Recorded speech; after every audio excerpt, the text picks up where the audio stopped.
Welcome to CSS Introduction tutorial. In this tutorial, we'll be covering the basics of CSS. CSS stands for Cascading Style Sheets. It describes how HTML elements are to be displayed on web pages. CSS is used to define styles for your web pages, including the design, layout, and variations in display for different devices and screen sizes. HTML was primarily created to describe the content of a web page, but it was never intended to contain tags for formatting a web page. But when tags like font and color attributes were added to the HTML 3.2 specification, web development of large websites turned out to be pretty complex, as fonts and color information are to be added for each and every single page. In order to solve this problem, World Wide Web Consortium created CSS. So CSS was created to specify the document style, but not its content. In this example, we could see the styling information is controlled using the style tag as highlighted. So this style tag has three sections in it, and each and every section is called a selector, CSS selector.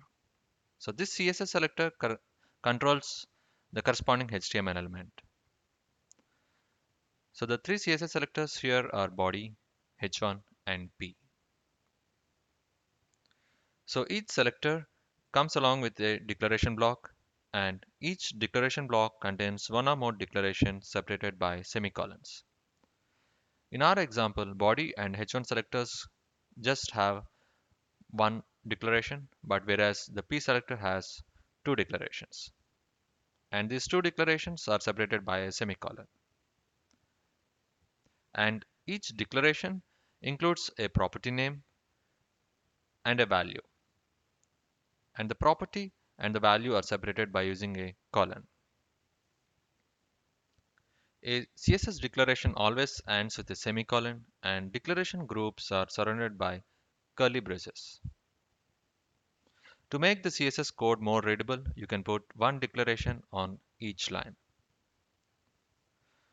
So let's just load this web page into the browser and see how the web page looks like.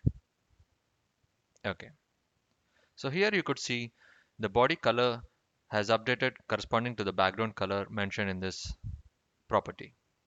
And similarly, the heading also is picking up a different color when compared to the body color as mentioned here.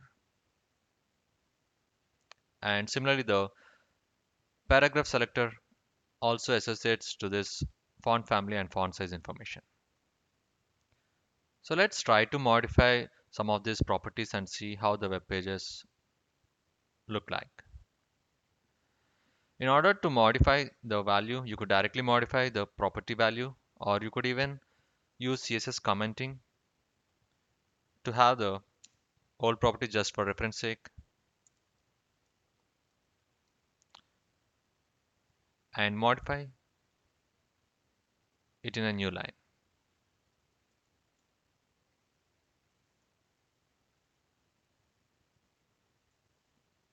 So let's reload the web page now.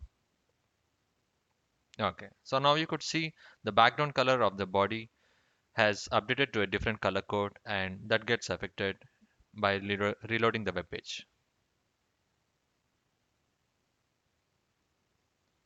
We could also try out a multi-line CSS comment, which is nothing but just like a single comment, which starts with a slash followed with a star and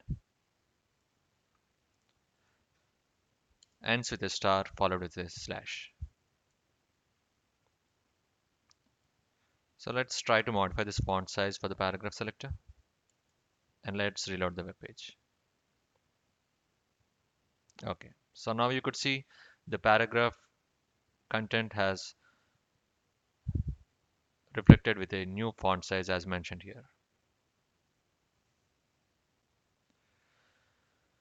But in HTML 4.2 and later, all formatting should be removed from the HTML page and should be stored in separate CSS files. By having an external style sheet file, you can change the look of an entire website by changing just one file. So this concludes the basics of CSS. Introduction, and we shall cover more deeper details about CSS in further tutorials. Thanks for watching.